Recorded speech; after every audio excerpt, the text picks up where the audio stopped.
I think we have a Muslim trying to contact us. All right. Let us see this gentleman here.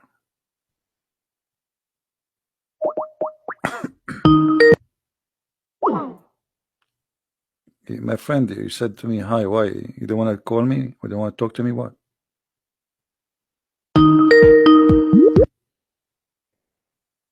Hello? Hello? Yes.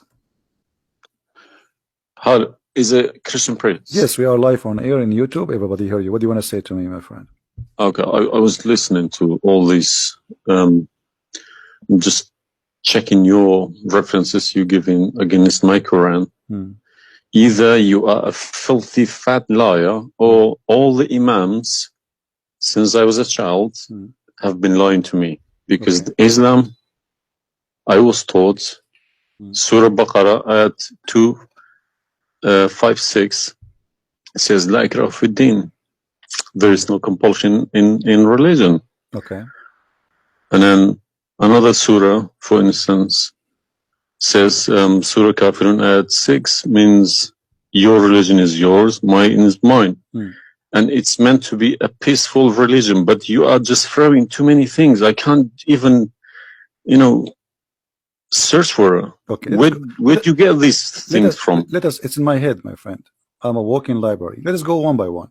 You said Islam means peace, correct? Yes. All right.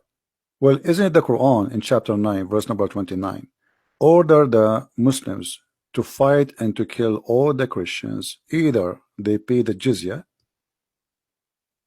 and they convert, or they die? If it's in the time of war, I wouldn't worry about it. Hold on, my friend. But my friend, hold it's not.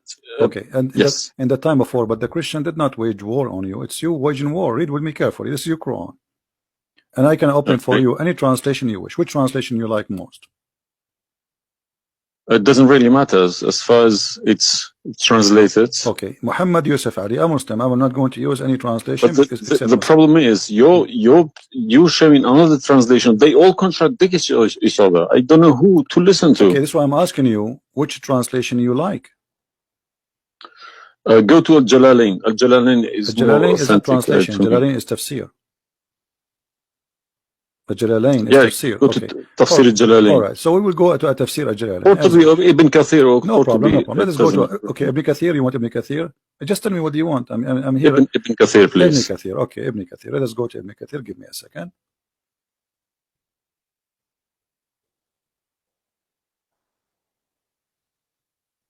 It's all right. Shocking. It's not. It can't be true. All right, we will see if it's true, my friend. And as you said, either I'm a filthy liar, or they are filthy liars. One of us have to be. All right. So this is Ibn Kathir. I will show it to you in the screen. And remember, this is your choice, not my choice. You wanted the Jalalain. I said, okay, I will show you Jalalain. You said Ibn Kathir. I will show you whatever you want. This is Ibn Kathir. You see, it says Ibn Kathir. You see my screen? All right. This is Ibn Kathir, and let me zoom out so you can see better and read better. Fight those who believe not in Allah. Let us go to verse number 9, because this is many. Here he's explaining وَهُمْ صَاغِرُونَ, etc. You speak Arabic, I'm assuming, do you? Yes. Okay, that's wonderful, and then we can even read in Arabic. But let us go in our English now. Fight against those who believe not in Allah, nor the last days, nor what is forbidden, which is forbidden by Allah and His Messenger, and those who acknowledge not the religion of the truth from the people of the scriptures. Okay, why he want to fight them? Because they don't acknowledge the following things: the last day of Islam, what is forbidden by Islam, and the messenger of Islam. Do I agree? Okay, so what is the reason to kill them? Because they don't acknowledge, and I think the verses are clear. Now let's read Ibn Kathir. Until they pay the jizya with willing and submission and feel themselves subdued. And read carefully. Ibn Kathir now is making his commentary. Subdued. Where does it say that? Here we go. This is what the Quran is saying. You speak Arabic, right?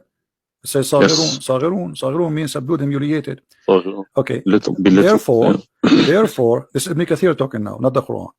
Therefore, when people of the scriptures disbelieved in Muhammad, and they had no beneficial faith in any messenger or what the messenger brought, rather than follow their religion, because this is confront with their ideas, lost, and the ways of their forefather, not because they are Allah law religion. They had been true believers in their religion, that faith would be have directed them to believe in Muhammad. So because they are not to believe in Muhammad, obviously they are liars, correct? And then he says, because all the people gave the good news to Muhammad, etc., blah blah blah blah, they believe in Muhammad. And look here what he said. That's harsh. Their religion, these religions, came from Allah, but because this is sweet, their desire and lust. Therefore, their claimed faith is earlier, an earlier prophet will not benefit them, because they disbelieved in the master and the master of the last and the most perfect of the prophet. Hence Allah's statement. So because they did not believe in Muhammad, it's not because they are fighting Muhammad. I think that the proof is clear, correct? Because of that, look what it says: fight against those who believe not in Allah, nor the last, etc., to the end of the verse.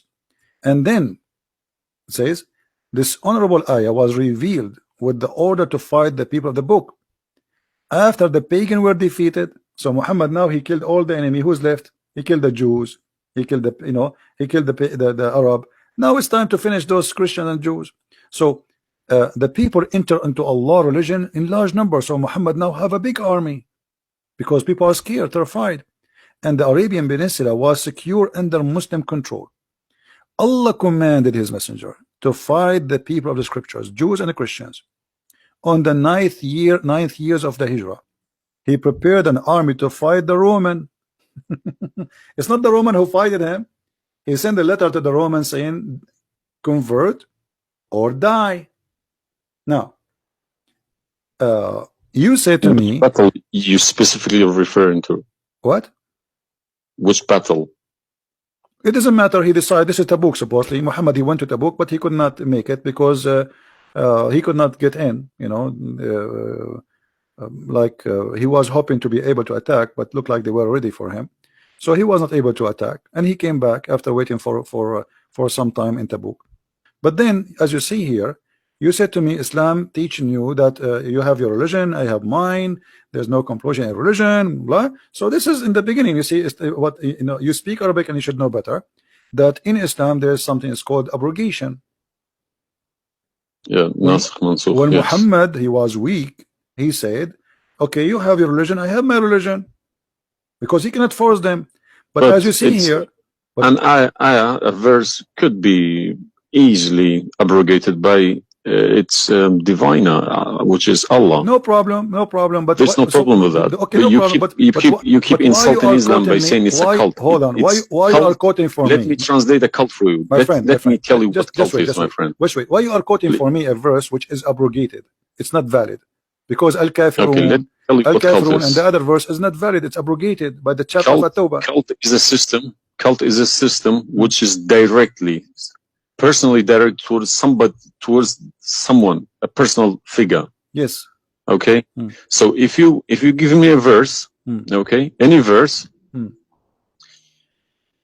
been abrogated by Allah, it's no problem. But you can never find a verse been abrogated by Muhammad himself. Oh no, you are wrong. I can find you tons.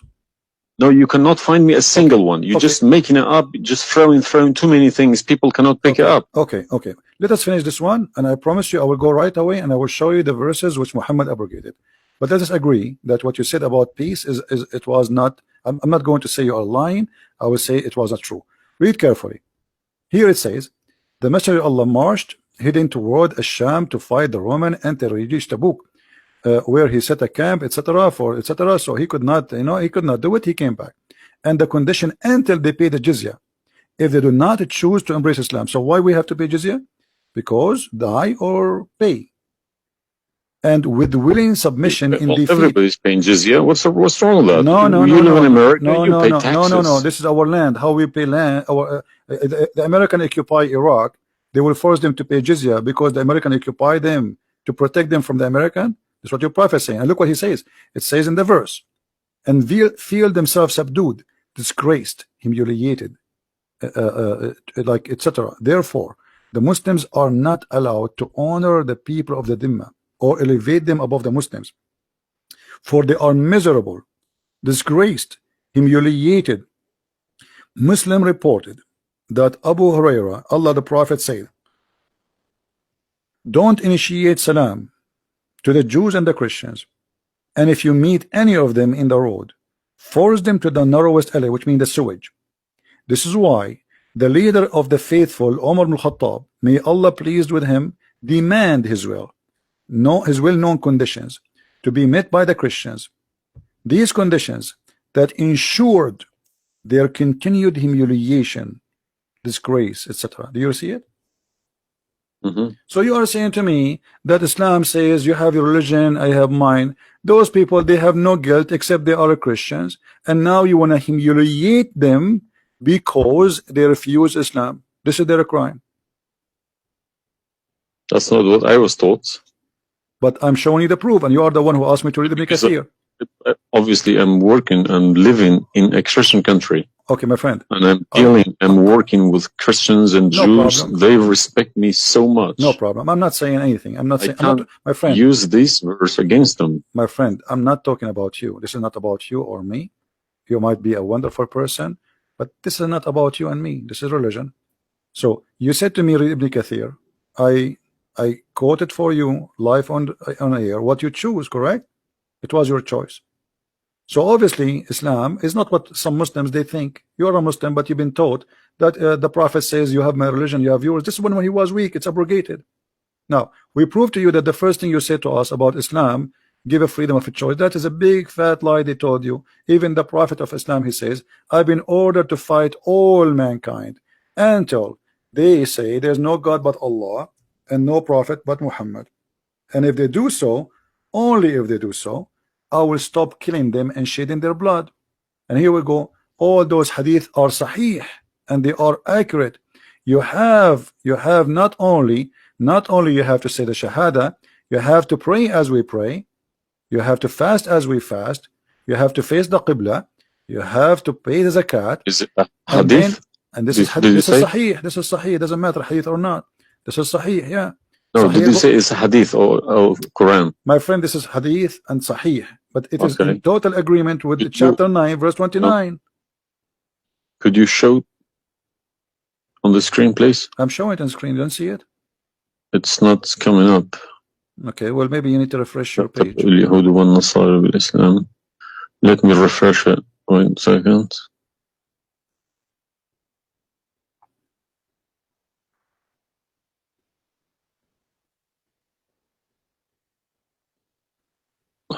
Right.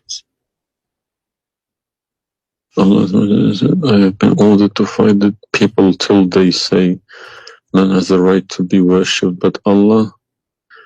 And if they say so, pray like our prayers, face our Qibla, and slaughter as we slaughter.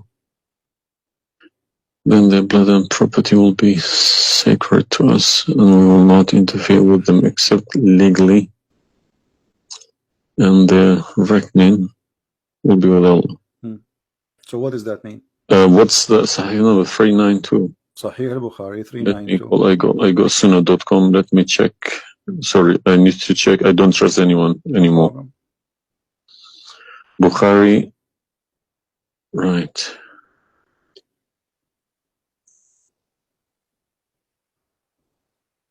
Yeah.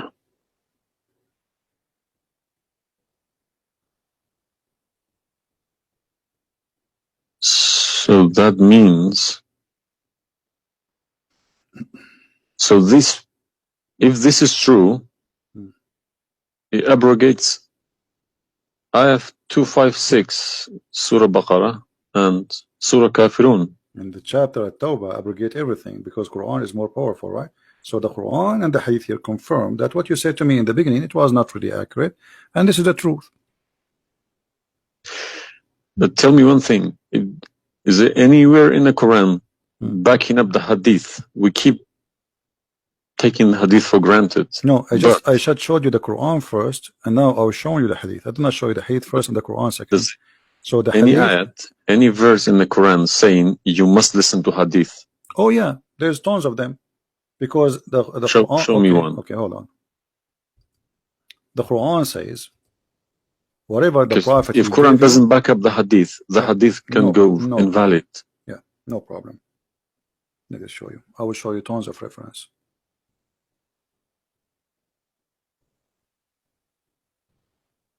All right.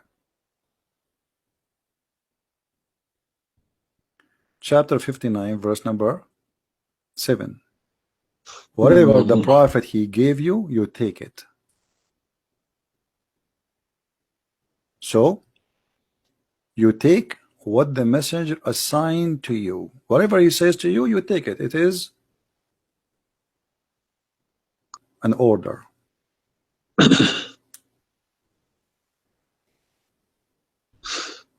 You see it? Yeah, I see. Chapter 59, verse number 7. Let us see more. There's many. There's too many. All right. And the Quran says too that whoever obey the messenger, he obey Allah.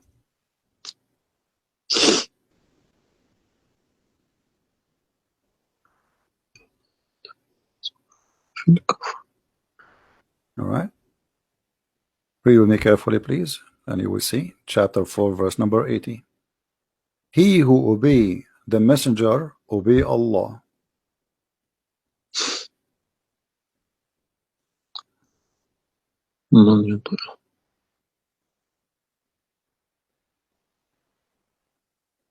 He who obeys messenger. Correct? Let me check. I got Talal Itani Quran. Let me check how he is. It's obviously all against each other. You can't. You don't know who to listen to. No, it says confirming that you have to obey Muhammad first, because obeying Muhammad is obeying Allah. So which means Muhammad that's wrong. That's no good. I don't obey a person rather than God. Friend, it's not up to you. This is your Quran. You are a Muslim. You have to obey. And it's 80, is it? 80.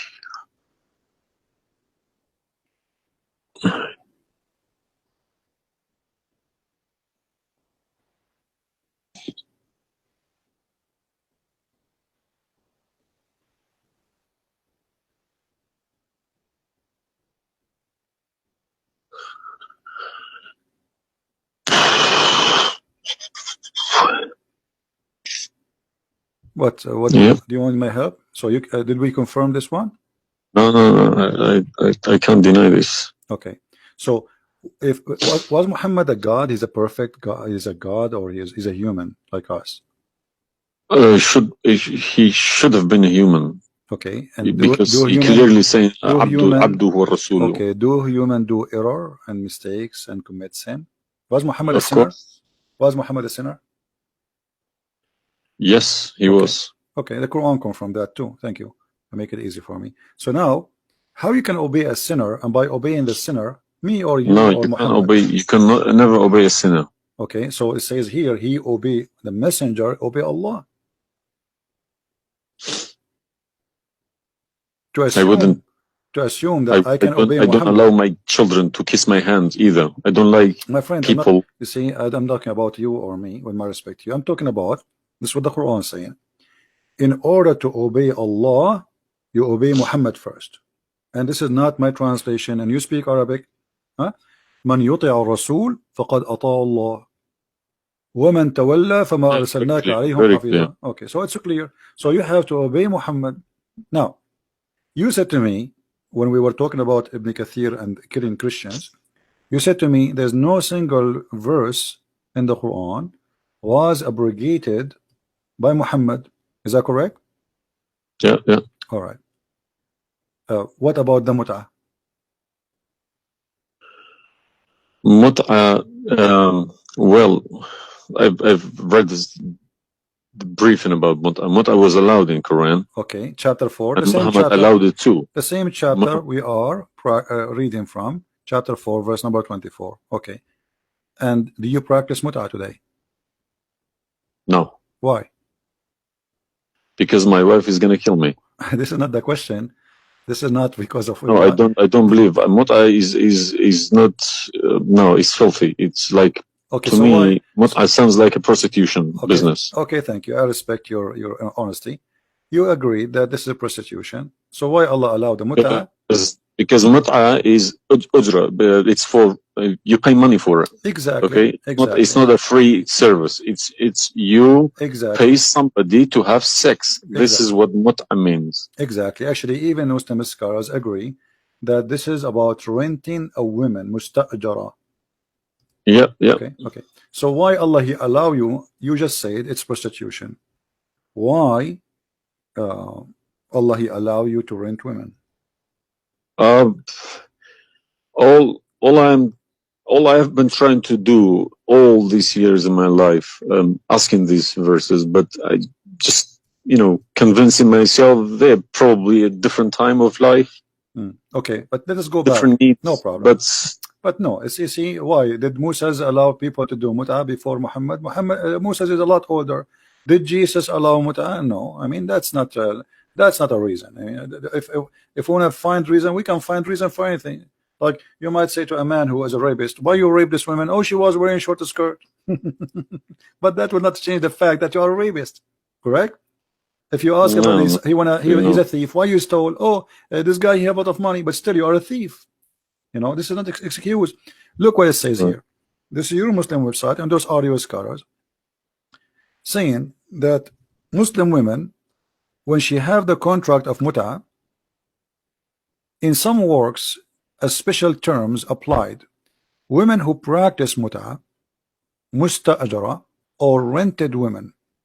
Mut'a is considered as a kind of rental because in general a man's basic aim of this kind of marriage is sexual enjoyment of the women, and in the return of his enjoyment of the women he pay money, as you say. All right, so you agree, the scholars of the Muslim agree that this is a rental. Now, was the mut'a abrogated by Allah? Yes. Where? Should have been. Because the Sunni is not doing it anymore. Only the Shia. No problem. Okay, but I'm asking people still doing it. Shia is doing it in Yemen and Iran. You remember, my friend, you said to me, show me where Muhammad he abrogated the mut'a. This is in the hadith. You said to me, show me where the hadith abrogate the Quran. The hadith abrogate the Quran. Here we go. We go to the hadith. If this is correct, it goes into a form of cult, because a personal cult, not even a cult, a personal, very, very personal cult, because a man cannot bypass a God's order. All right. Simple as that. Well, you see, when you called me in the beginning, you said, why you? But show me the hadith, please. Okay, no problem. When you call me in the beginning, you said to me, why you keep insulting Islam, saying that Islam, let me find some hadith. Okay. Yeah, but you need to prove it, not just saying cult. You are watching for long, I think, already, and you noticed that I never said something without proof. And I'm doing the same with you, the same as I do with everybody. So it's nothing new. All right, let's see. Let us find one of the hadith. There's tons of them, but we will find the most authentic ones.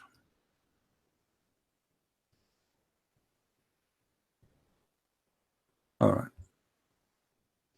Sahih Muslim or Sahih Bukhari, whatever you wish.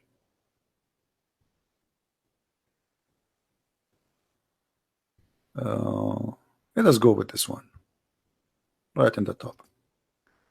Sahih Muslim, hadith number 1406. You see it, the page? All right. The Messenger of Allah said, O people, I had permitted you to contract mut'a with women, but Allah forbid it now until the day of resurrection. Where he forbid it? There's no Quran. Muhammad is Allah. Remember this verse. Muhammad is Allah. Abrogate. There's no verse abrogating the mut'ah. This is hadith only. Yes, in the hadith. yes. I have, my friend, 2 years ago, I have confronted an imam, a very, very big imam in London, okay? And he gave Surah An-Nur ayat 33. He said that that action, that mut'ah was abrogated in the Quran. Where? Before Muhammad. Where? Surah An-Nur, Surah An-Nur ayat 33. Okay. An-Nur, we will go to An-Nur. All right, here we go, 24. 33? Yes, Okay. he told me a story about that's Abdullah Saluli. That's false, my friend. There's nothing here have to do with the mut'ah. This is about covering their clothes. What does have to do with the mut'ah? That's false. And you will not find anyone even agree with this. Surah Al-Nur ayat 33. 33. Okay, 33. All right, sorry. Okay. So how this is abrogating the mut'ah? Actually, this verse alone should make you leave Islam. This verse legalize prostitution. No. Yeah, well, read with me. 1 second. Read with me carefully. It says, but force not your slaves for prostitution when they desire chastity, in order that you make gain in the goods, which may make money of this life. But if any of you compels them, yet after that, Allah is all merciful and forgiving. So what the Quran is saying, and I think you speak Arabic, you speak English, so it's very clear that if they agree with you, you can do prostitution. Force them not. Force them not to do prostitution. He did not say prostitution is forbidden. Force them not. Huh? لا تكرهوا فتياتكم على البغاء إن أردنا تحصنا. Force them not. Okay, so if they agree, it's okay. And if you force them, Allah is all merciful anyway. And we're in this verse is saying that, you know, a mut'ah is abrogated by this verse. There's no Muslim in the world believe in this.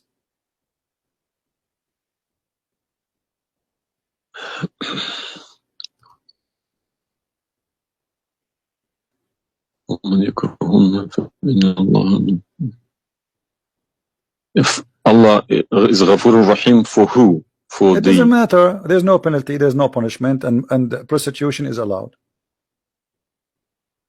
Another example.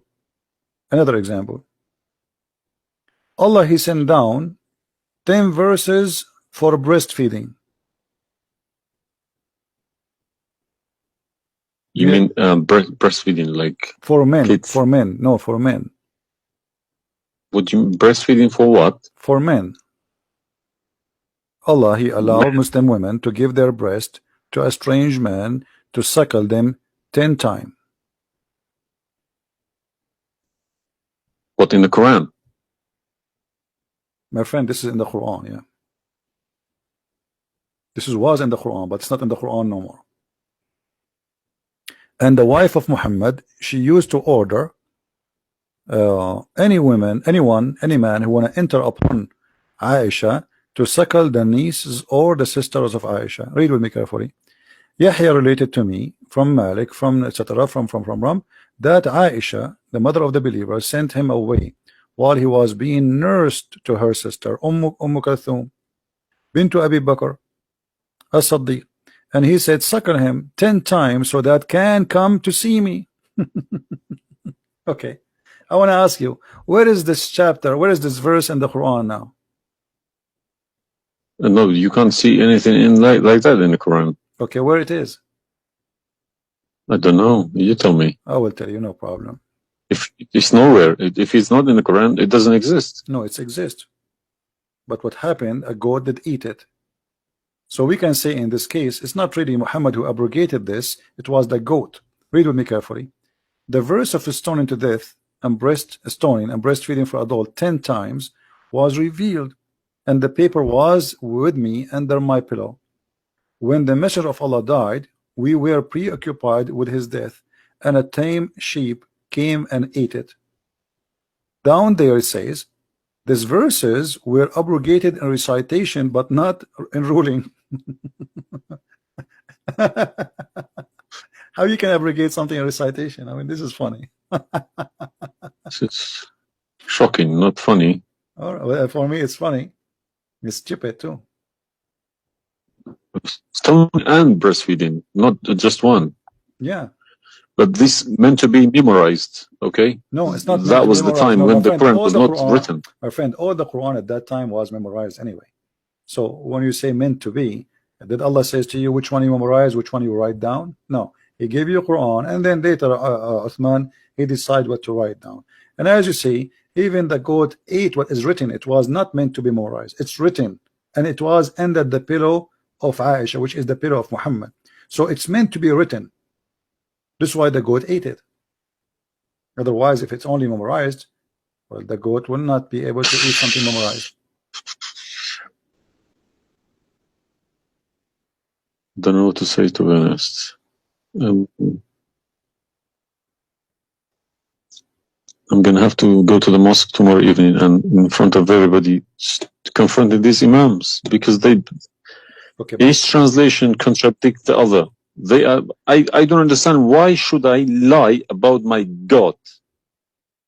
If you can challenge my God, I don't need this God. If a Christian prince, an Arab from nowhere, could challenge my God, I don't need this God. Okay, well, my God, my writing, my God's book, the Quran, should challenge billions of Christian princes. No, but he cannot. Why these people lie about it, I don't understand. But you remember when you called me, you said to me, you are lying about Islam? No, I didn't say that. I said you either a fat liar, as you keep repeating yourself, or but you are assuming that I'm lying, obviously, right? You were assuming. I've been in Islam since the age of 5, since I literally remember. And about 40 years of my life, I've been praying to Allah. Okay, and as I talk, believe me, my hand is shaking. It's very hard to talk about this, to question this book. It's been so holy to me. You know, it's like somebody's skinning me alive. Very hard. I understand, my friend, but as you see, we are not lying to you, and I'm showing you everything right in the front of your eyes. No, obviously I'm writing all these references, and we'll confront these mullahs, because they are blind to people. He told me that Ayat 33, Surah An-Nur, abrogated that mut'ah. But it was, well, obviously it was my fault. I didn't thoroughly. Secondly, you said that al-mut'ah is prostitution. What kind of God he allow prostitution? Mut'ah is more than prostitution. Yeah, so what the point of allowing prostitution? I mean, a man, he wanna have sex, go and get married. Mut'ah, no, mut'ah was not for money. Prostitution these days is for money. Some prostitutes take for money, and you are the one who said that. You said to me, prostitute at the time was for a kilo of grain or rice. It's the same. If that was true, my friend, it's the same. If you give somebody a return for sleeping with you, that is prostitution. You know, it can't be from God. Product and reward can be changed. Like maybe today you can send pay by credit card, but that will not change the fact that it's money, right? Yeah. If a woman she sleep with you because money for sex is very bad. If a woman she sleep with you because you bought her a gift, whatever, this is prostitution. You know, it's product. Obviously it says, I showed you even the Islamic reference saying that this is renting a woman for the exchange of sexual pleasure. That's why it's called mut'ah. Mut'ah means pleasure, correct? But how could let's say I admit this one. How could Muhammad know about all these facts about the universe? Like what? And this ayat 30 in Surah Anbiya, he talks about the Big Bang, how the earth was created. I think it's Surah Anbiya ayat 30. You don't need to tell me, don't worry about it. This is why I'm a Christian prince, my friend. Okay. If we go to the verse, it's chapter 2. We will find the following.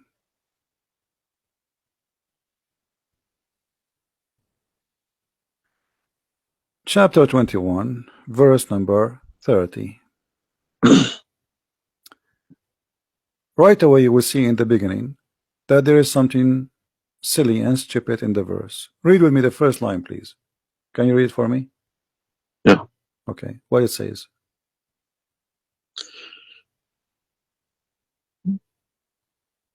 Do not the unbelievers see? That the Could you turn to the Arabic one, please? No problem. Here we go. This is the Arabic.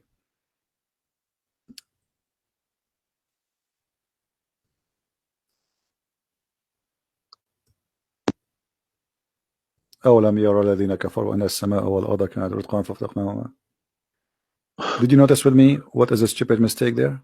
You are the one saying Yes, to me. there's a mistake. Yara, it can't be Yara because Right. you can't Thank see you what very much. happened You are a back smart there. person. Thank you. Here we go. Guys, Ago. how this is a scientific discovery, and he is saying, don't they see?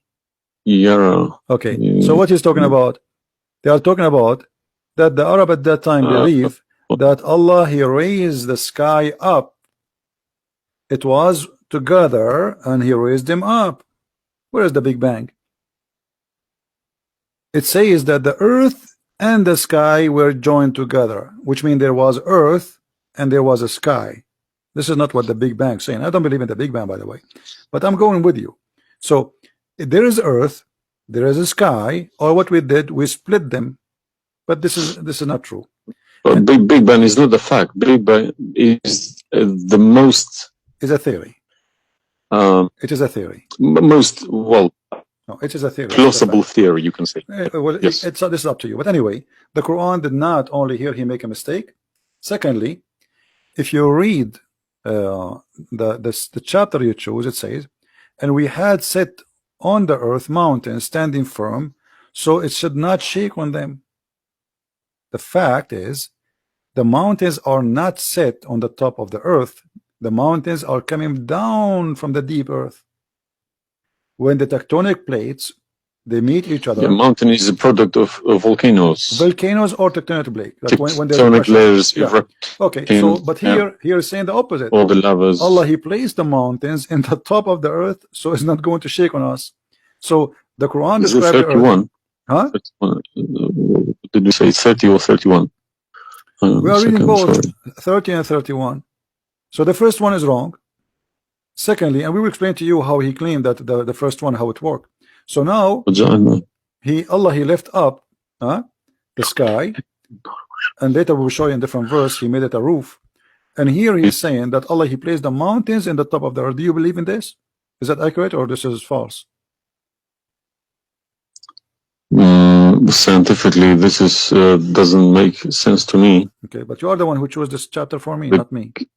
But I didn't say 31. I said 30. No problem. So 30 and 31, they complete each other. If this is a mistake, we have set on the earth, mountains standing firm. And the purpose what? They will not shake on us. Japan is a country have between an average of 800 to 2,000 earthquake a day, and it's all of it is mountains. Actually, the reason they have mountains because there's earthquakes and volcanoes and etc. So here Muhammad he exposed his fabrication. Now read with me carefully. And we made the heavens as a canopy, well guarded. Is that the atmosphere? No, I'm shocked now. Is that because I heard Muslims saying that this is the atmosphere? Yes, they are right, because the translation they get, I'm afraid, in other languages like English. So does it sound like this is the atmosphere? No. What the Quran is speaking of, that shaitan he try to spy at Allah, and Allah will shoot the shaitan by a star. Is that correct? Yes. All right. Do you really believe in this? That the stars are made to shoot shaitan in his ass if you try to spy? And we have guarded it. What is the heaven? Allah claiming that only the lowest heaven have stars. And this is where some Muslims they lie and they say that this is speaking about the atmosphere. But if this is the atmosphere, it's mean only in the atmosphere we have stars. So we have created a the stars, and we made them only in the lowest heaven, as to beautify the for the beholder, and the top of that, and we have guarded it, which mean what? The near heaven, with from every outcast shaitan. Okay, how he cast shaitan out? Except him, the devil, that gain hearing by stealing. He is pursued by a clear flaming fire. Do you believe in this?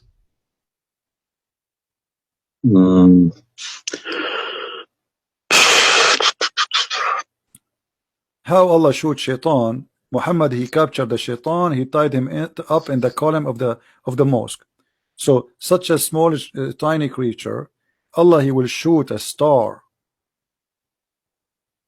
to do what? So where do you get this translation from? Who cares? You speak Arabic, you can change translation. Chapter 15, verse number 18, 17, 16. You can read in Arabic. إلا من استرق السمع. Even the English ones have different. Everyone translated in. Because they lie. Because simply many of them, what they do. Yeah, that's what makes me very angry about it. Yeah, they lie in order to make you deceiving people. I feel sorry for those innocent Muslims coming here and swearing at people. But remember, you said to me, either you are a big fat liar, so you were not far away from them just 15 minutes ago. You thought I am a fat liar. You yourself. Yeah. So what do you think? Is that from God or this is stupid? And then here he says, and the earth was spread out. وَالْأَرْضُ مَدَدْنَاهَا. Is the earth spread out like a carpet? I don't know what is your education. Where is the geoscience? This is my field. This is your field. That's wonderful. Geoscience. Okay, yes. That's wonderful. Okay, where is the hail is coming from? Because listen, the beginning elements were hydrogen. Okay, so Surat Anbiya, I'm thinking of if God meant he separated earth from the skies, if he meant the Big Bang, let's say, doesn't even make sense either. Because the earth is very, very young compared to the beginning of the universe, okay? Because the primary elements like hydrogen was at the beginning of the universe. But earth is containing iron, which takes billions of years to appear, okay? So you can't stick a plastic to a gold. They don't stick together. They are different. You see, I am not. But I will chase these verses. Okay. As long this is your science and this is your study, I want to ask you, where is hail coming from? Hail. Hail. Yeah, hail. Hail is a water. Okay. Water. Affected by the Arctic wind, very cold Arctic wind, and they became hail. That's how it's made. So you don't think it's coming from mountains, and Allah he break hail from those mountains? Mountains? Yeah. What do you mean? Mountains, like in the sky, there's mountains, and Allah he break with the hammer hail, and he throw it at us. Well, is that in the Quran? I'm just asking you now before we talk about from where. Do you believe? No, I don't. Even if I say that myself, I wouldn't believe it. I wouldn't take it for granted. Okay, but if we find it, hail is coming from the sky. It's the vaporization.